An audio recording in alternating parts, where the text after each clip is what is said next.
नमस्कार मित्रों, स्वागत है आपका हमारे इस यूट्यूब चैनल पे। मैंने आप लोगों से कमेंट करके पूछा था क्या साइंस शुरू की जाए, तो आप लोगों की तरफ से हामी मिली है। तो चलिए साइंस को भी शुरू करते हैं। हालांकि हमने साइंस के इम्पॉर्टेंट क्वेश्चंस, ओनली क्वेश्चंस हमने लास्ट टाइम ख़त्म किए थे। तो अगर किसी को केवल क्वेश्चन देखने हो तो जाके वो साइंस की प्लेलिस्ट बनी हुई, जाके वहाँ पर आप चेकआउट कर सकते हैं। सारे चैप्टर्स के इम्पॉर्टेंट क्वेश्चंस हमने वहाँ पर डिस्कस किए थे, वहाँ पर सिर्फ क्वेश्चन थे। यहाँ पर हम क्या करने वाले हैं, यहाँ पर हम चैप्टर वाइज लेने वाले हैं और चैप्टर में हम सब नहीं पढ़ने वाले। साइंस पढ़ने के तरीके हैं। साइंस दो तरीके से पढ़ी जाती है। पहला तरीका होता है कि हम उसको कहानी की तरह पढ़ते चले और साथ में हम क्या करें, हम उसके इम्पॉर्टेंट पॉइंट्स को नोट डाउन करते चलें। और दूसरा तरीका होता है कि हम रटते चलें और क्वेश्चन आंसर्स याद करते चलें। क्वेश्चन आंसर याद करना ज़्यादा आसान नहीं रहता है, क्योंकि देखिए सच्चाई है कि कहानी बचपन से हम लोग को याद रहती है, बट फैक्ट्स हम लोग भले भूल जाते हैं। तो चलिए शुरू करते हैं हम आज की इस वीडियो को। चैप्टर है 18th chapter, class 8 NCERT, pollution of air and water. इस चैप्टर को शुरू यहाँ से करने की क्या ज़रूरत थी 18वें चैप्टर से, क्योंकि देखिए जो साइंस है या फिर मैं कहूँ आपका जो GS है वो प्योर साइंस ना होकर उसमें EVS भी मिला हुआ है। क्लास 8th की जो साइंस होती है, actual this is not pure science, ये EVS से डेडिकेटेड रहते हैं। तो जैसे कुछ चैप्टर्स प्योर साइंस की मिलेंगे और कुछ चैप्टर आपको देखिए EVS के मिलेंगे, तो यहाँ से हमारा EVS प्लस साइंस दोनों कवर होने वाला है, क्योंकि पॉल्यूशन और जो वाटर और एयर पॉल्यूशन ये दोनों हमारे लिए टॉपिक जो हैं वो किस चीज़ के हैं, EVS प्लस साइंस के हैं। तो चलिए शुरू करते हैं। सबसे पहले इस चैप्टर में जो आपको इम्पोर्टेंट वो है, आपके सामने यहाँ पर दिया हुआ है कि हवा क्या है, एयर क्या है।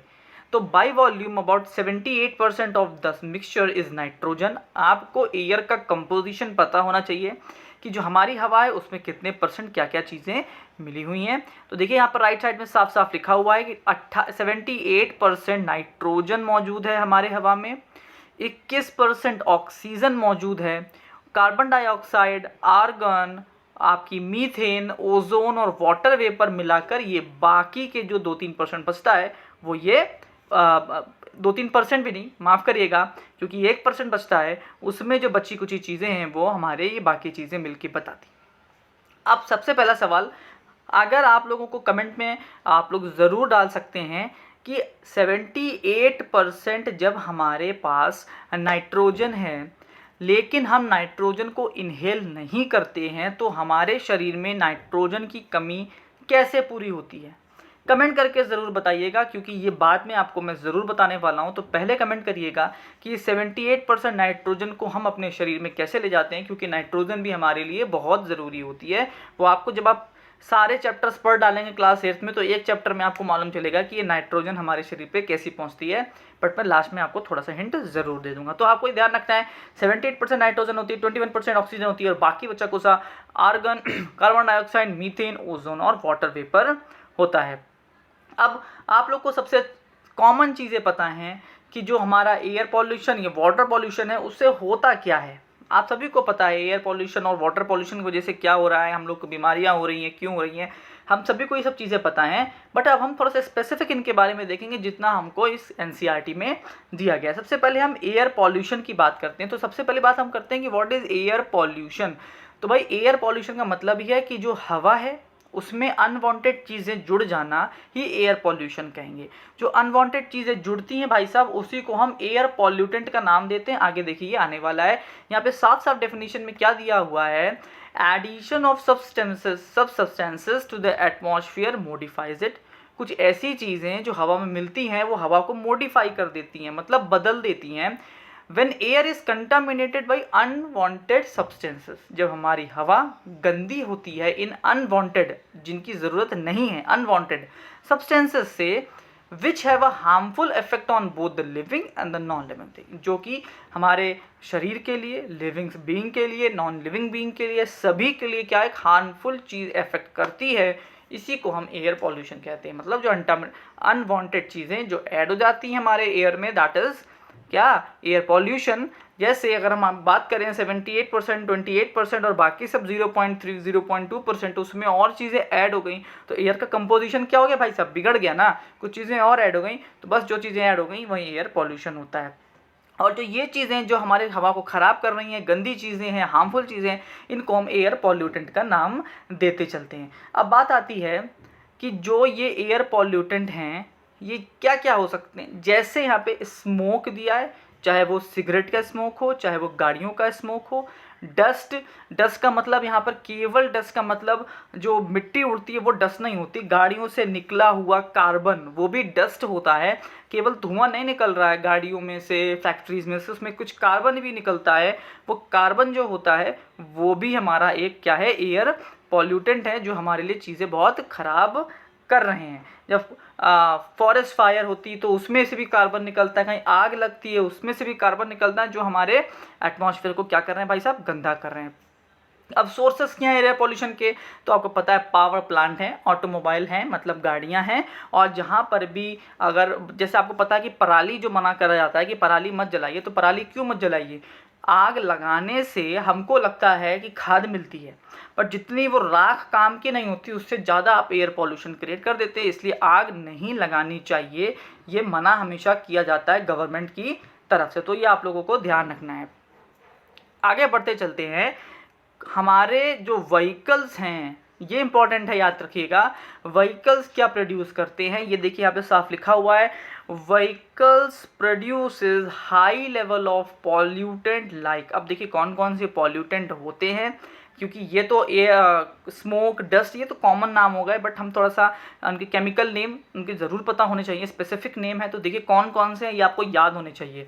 Carbon monoxide, carbon dioxide, nitrogen oxide और स्मोक, ये सारी चीज़ें मिलके क्या बनते हैं, एयर पॉल्यूटेंट बनते हैं, जो स्पेशली हमारे ऑटोमोबाइल्स, गाड़ी, फैक्ट्रीज में से निकल रहा है। ये बहुत इंपॉर्टेंट है, ये याद रखिएगा। और ये सारे पॉइजनस गैसें हैं, और ये क्या करती है, ऑक्सीजन की जगह पर खुद घुस जाते हैं और ऑक्सीजन का जो लेवल है उसे गिरा देते हैं, जो कि 21% है। और उसके बाद एयर पॉल्यूशन मतलब जो हवा होती है वो हमारे लिए काम की नहीं रखती भैया, क्योंकि मेन चीज़ तो हमारे लिए क्या है, ऑक्सीजन है।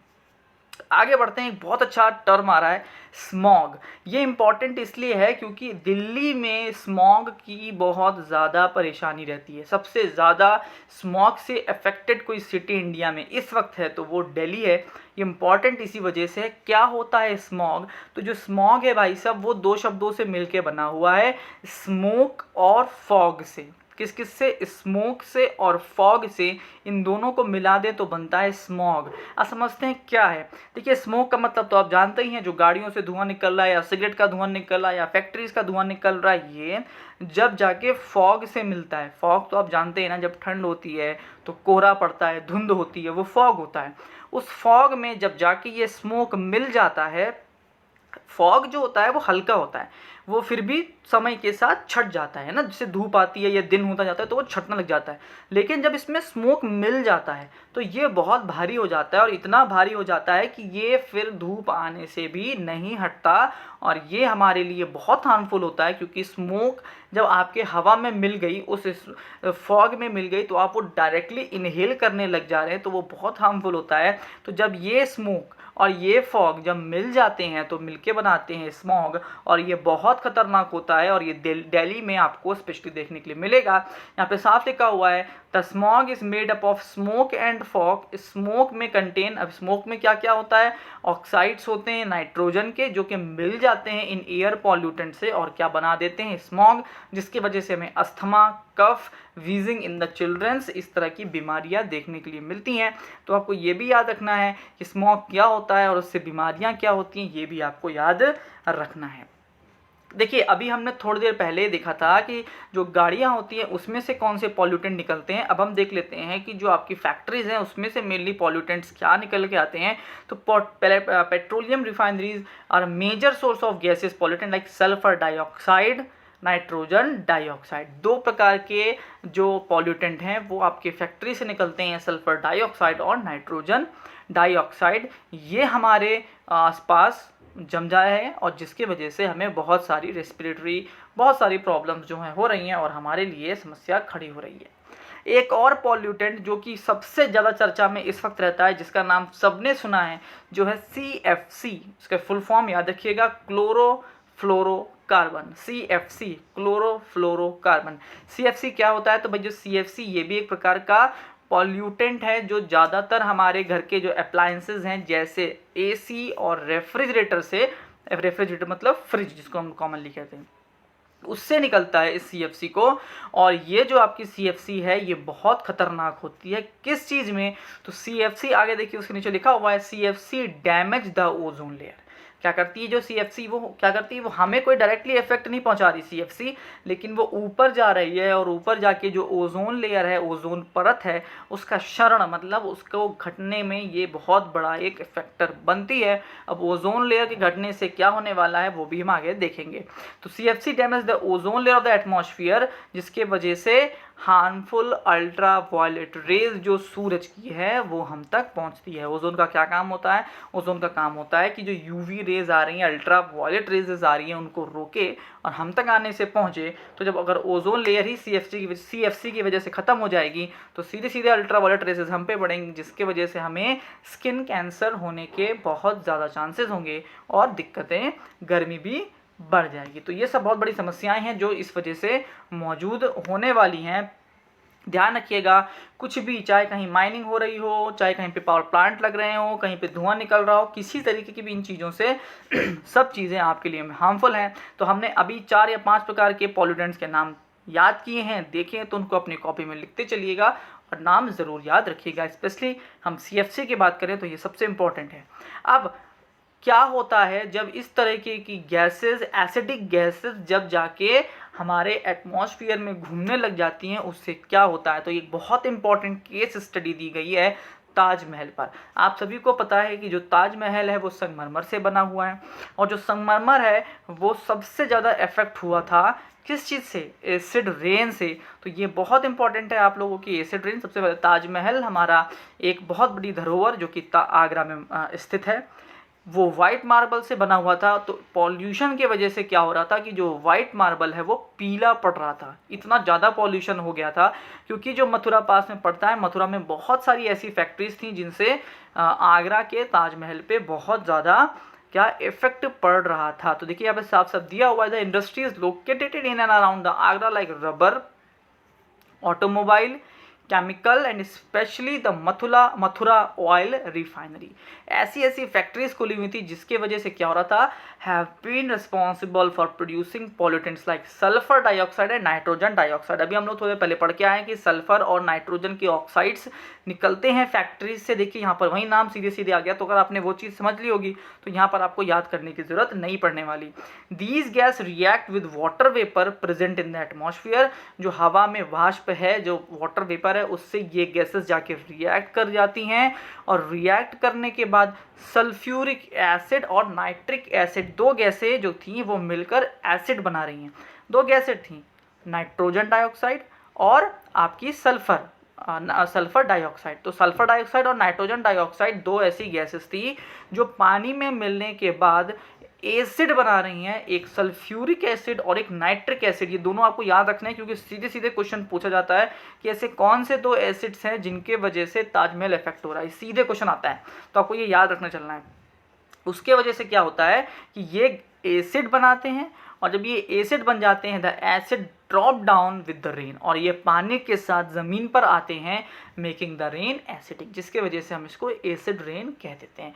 क्या होता है भाई, देखो फिर से समझ लो, नाइट्रोजन डाइऑक्साइड है, सल्फर डाइऑक्साइड है, ये पानी जो वाटर वेपर उससे मिलता है जिससे ये सल्फ्यूरिक एसिड और नाइट्रिक एसिड बनाता है और बारिश के साथ ये हमारे साथ में नीचे आ जाता है और क्या क्रिएट कर देता है? Acid rain. इस एसिड रेन से सबसे ज़्यादा समस्या किसके हो गई थी? हमारे ताजमहल को। जो ये एसिड रेन है, तो जो ये प्रॉब्लम क्रिएट कर रहा था उसको हम कहते हैं मार्बल कैंसर। याद रखिएगा, मार्बल कैंसर के नाम से ये फेमस था क्योंकि ये मार्बल जो आपका ताजमहल है उसे ख़राब कर रहा था, इसलिए इसको नाम दिया गया था मार्बल कैंसर। उसके बाद ये सारी फैक्ट्रीज बंद की गई थी ताकि जो हमारा ताजमहल है उस पर क्या हो, एक बचाव हो सके, क्योंकि ये एक धरोहर है और वो अगर ये भी खो गई तो फिर हमारा नाम ही खराब हो जाएगा। तो आपको पता है उसके बाद क्या होता है कि हमको इन चीज़ों से बचने के लिए हम लोगों ने अल्टरनेट्स ढूंढे हैं। भाई क्या होता है कि जो पेट्रोल है, डीजल है, डेफिनेटली ये बहुत ज़रूरी है इस वक्त, लेकिन आपको पता है कि ये हार्मफुल होता है। तो अब सीएनजीज और एलपीजीज का यूज़ किया जाता है। सीएनजी की फुल फॉर्म आपको ये पता होनी चाहिए, कंप्रेस्ड नेचुरल गैस होती है, और एलपीजी की भी पता होना चाहिए, लिक्विफाइड पेट्रोलियम गैस, ये भी आपको पता होना चाहिए। इनका हम यूज़ करते हैं ताकि हम जो ताजमहल जैसे धरोहर या फिर हम खुद को भी बचा सकें। याद रखिएगा, ये इंपॉर्टेंट है। अगला बहुत महत्वपूर्ण, ग्रीन हाउस इफेक्ट। देखिए ये ग्रीन हाउस इफेक्ट जो है असली में ये होता है ग्लोबल वार्मिंग के कारण। मतलब ग्लोबल वार्मिंग क्या है, अगर ग्रीन हाउस इफेक्ट नहीं हो रहा है तो ग्लोबल वार्मिंग नहीं होगी। तो पहले हमको ग्रीन हाउस इफेक्ट समझना है, उसके बाद हम ग्लोबल वार्मिंग को समझते हैं। क्या होता है ग्रीन हाउस इफेक्ट? देखिए पहले हम छोटा सा एक फिनोमिना समझते हैं। देखिए मान लीजिए ये हमारी धरती की सतह है। आपको एक एग्जांपल देते हैं। ये जो धरती की सतह है, तो होता क्या है कि जो सूरज की किरणें आती हैं वो इस पे पड़ती हैं, और आपको पता है कि जो लाइट होती है वो हमेशा टकरा के रिफ्लेक्ट हो जाती है। आपको पता होगा ये सबको। तो लाइट आती है, यहाँ पड़ती है और रिफ्लेक्ट होकर पृथ्वी के बाहर चली जाती है, और लाइट आती है चली जाती है, और लाइट आती है चली जाती है। तो पृथ्वी जितनी लाइट आ रही है, जितनी उसको ज़रूरत है, जितनी उसको ऊष्मा, जितनी हीट की ज़रूरत है, वो अपने पास रोक लेती है और बाकी सारी पृथ्वी के बाहर पहुंचा देती है, क्योंकि वो उसके काम की नहीं होती। बात समझ में आ गई आपको? बट क्या हुआ? पॉल्यूशन हुआ। पॉल्यूशन होने की वजह से क्या होता है समझते हैं। ये आपकी पृथ्वी है, ये इसका गोला है। अब अभी तक इस गोले में कौन सी हवा थी? तो 3 प्रकार की, ऑक्सीजन, नाइट्रोजन और बाकी बचा कुचा कार्बन डाइऑक्साइड एंड आर्गन, वो सब थी। अब क्या हुआ, इसमें कौन ऐड हो गया? पॉल्यूशन ऐड हो गया। अब अर्थ ने तो भाई पॉल्यूशन के बारे में सोचा नहीं था, उसने पॉल्यूशन के लिए तो कोई अपनी ट्रिक बनाई नहीं थी कि क्या करनी है। तो अब क्या हो रहा है कि जो ये पॉल्यूशन है ये भारी होता है और ये जमा हो रहा है हमारे इस एटमॉस्फेयर में। ठीक होगी बात? अब जो हवा, जो सनलाइट्स आती हैं वो टकराती हैं और जो जाती हैं, तो जाने में क्या हो रहा है कि जाने में जा तो रही हैं, लेकिन बहुत सी जो सनलाइट है वो आपकी ये जो पॉल्यूशन है उसको रोक ले रही है। मतलब फॉर एग्ज़ाम्पल अगर 10 लाइट आ रही थी और 10 जा रही थी, तो अब क्या हो रहा है कि 10 आ तो रही है लेकिन जाने में सिर्फ 4 जा रही है या 6 जा रही है।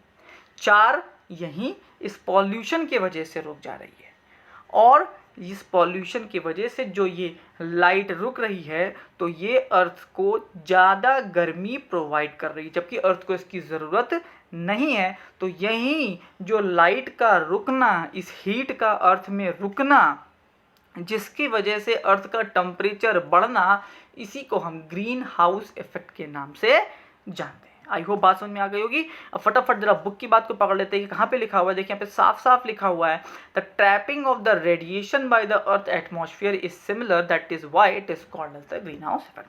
मतलब कि जो ट्रैपिंग का मतलब होता है रोकना, एक उस पर एक अपनी जाल सा लगा देना, ट्रैप लगा देना। Trapping of the radiations bye the earth atmosphere, मतलब जो रेडिएशंस होने थे, जो टकरा के वापस जाने थे, उनको जाल में रोक लेना ही कहलाता है ग्रीन हाउस इफेक्ट, जिसके वजह से टेम्परेचर बढ़ रहा है, और टेम्परेचर बढ़ने की वजह से, ग्रीन हाउस इफेक्ट होने की वजह से क्या हो रही है? ग्लोबल वार्मिंग हो रही है। मतलब ग्लोबल वार्म मतलब गर्म, जिसकी वजह से सब गर्म हो रहा है, हमारे ग्लेशियर्स पिघल रहे हैं, पानी का लेवल बढ़ रहा है, और हमारे लिए खतरा है कि हमारी जो अर्थ है वो कुछ समय बाद पूरी पानी में डूब जाएगी, क्योंकि ज़्यादातर पानी जो है वो लिक्विड फॉर्म में ना होकर किस फॉर्म में है भाई साहब? वो ग्लेशियर्स के फॉर्म में है। तो हमारे लिए बहुत खतरा हो सकता है। तो आई होप बात क्लियर हो गई होगी कि क्या होता है ग्रीन हाउस इफेक्ट। अब आपने ग्रीन हाउस इफेक्ट तो देख लिया, बट अब ग्रीन हाउस गैसेस कौन कौन सी हैं, और ये याद रखिएगा मैंने अभी आपको जस्ट बता दिया है कि ग्रीन हाउस इफेक्ट की वजह से ही क्या होता है? ग्लोबल वार्मिंग होती है। तो द एज अ रिजल्ट देखिए लास्ट में दिया हुआ है, the average temperature of the earth atmosphere is gradually increasing. मतलब धीमे धीमे जो अर्थ का एक एवरेज टेम्परेचर था वो धीमे धीमे बढ़ रहा है, मतलब वो गर्म हो रही है, और इसी को हम ग्लोबल वार्मिंग कहते हैं। तो उस हीट का रुकना, उस रेडिएशन का रुकना अर्थ में ग्रीन हाउस इफेक्ट कहलाता है, जिसकी वजह से टेम्परेचर बढ़ रहा है, और उसी को हम ग्लोबल वार्मिंग का नाम देते हैं।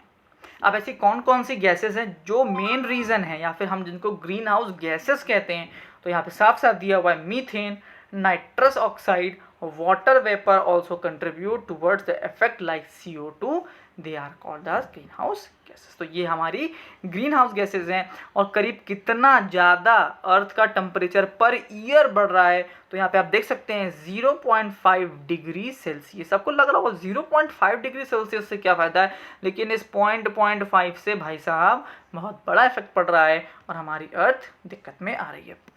वॉट कैन बी डन, ये आप सभी को पता है। एज मच एज आप जितने से ज़्यादा ट्रांसपोर्ट कौन से यूज़ करेंगे, पब्लिक ट्रांसपोर्ट, भाई एक बस जाती है, ठीक है भाई, वो उतना ही पॉल्यूशन निकालेगी जितनी एक कार या 2 कार हैं। अब हम एक बस में 50 लोग बैठ सकते हैं, और अगर हम पर्सनल बात करें तो ये 50 बस की जगह अगर हम 50 लोगों को इस बस से निकाल दें तो करीब करीब आपके रोड पर 25, 30, 40 कार और बाइक दिखेंगी, जिसकी वजह से क्या होगा कि पॉल्यूशन बढ़ेगा। तो कोशिश करिए कि आप पब्लिक ट्रांसपोर्ट का यूज़ करिए। दूसरा, कोशिश करिए कि जितना पैदल चल सकें, हो सके साइकिल का यूज़ करिए, कम से कम अपनी गाड़ियों को घर के बाहर निकालिए।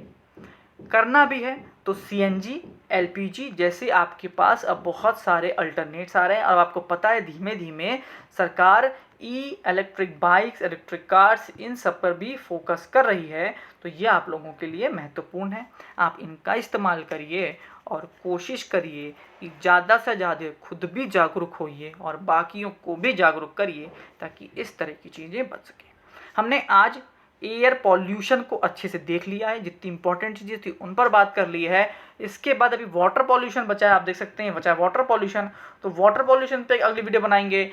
अगर आपको पसंद आया हो तो लाइक कमेंट करके बताइएगा। फिर अगर इसी तरीके से पढ़ना चाहें तो इस वीडियो को हम और बनाते चलेंगे और इस लंबी सीरीज़ को लेके जाएंगे, सारे चैप्टर खत्म करेंगे, ताकि साइंस भी और EVS भी फटाफट साथ में तैयार होते चले। लास्ट तक आपने वीडियो देखी उसके लिए बहुत बहुत धन्यवाद। कमेंट करके ज़रूर बताइएगा।